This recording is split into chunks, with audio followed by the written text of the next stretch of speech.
Good news for that trade deal, of course, but pretty bad news coming out from Twitter today. The microblogging site has announced it's going to be cutting about 9% of its workforce. It had been rumoured last week. Revenue growth is also slowing as well during the third quarter. That growth, though, it did come in slightly better than expected, about $616 million. Well, with me now is Niel Bornman, who is the Global Chief Product Officer at iProspect. Jack Dorsey, the boss, saying, we have a clear plan. Do you believe him? I'm sceptical. I think he's had the better part of this year to come up with that plan and make us believe. I think, some of the deals they've done around the NFL, some of the, the new approaches they've taken, we're not seeing that translate into future growth of users.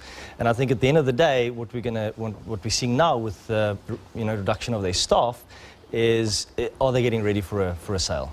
Yeah, I mean, but they've been unable to find a buyer. It was pretty open and clear that they wanted one. They're still losing money. I mean, how are they finding it so tough?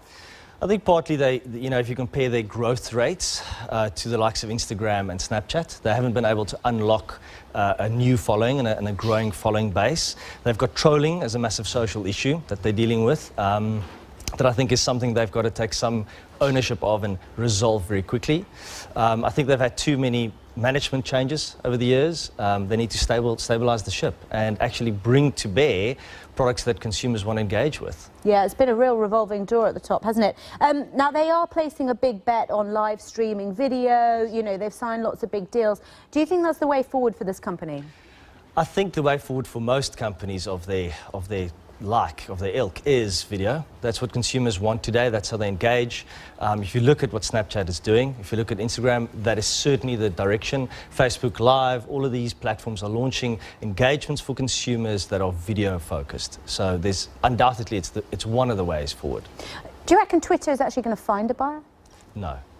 Not at all. Think so. If you look at what the CEO of Salesforce said, he was keen on looking at Twitter, but his investors said no way. And I think that is a sign of the times. People are very skeptical of, is there a plan? Can they pull it out, basically a rabbit out of a hat over here, start growing their base and turn it into some profitable business? There was a little bit of bright news from this company today. They said that the number of new users that they were bringing to the site was actually growing, that it had grown a little bit better than expected. So, are some of their plans working out for them?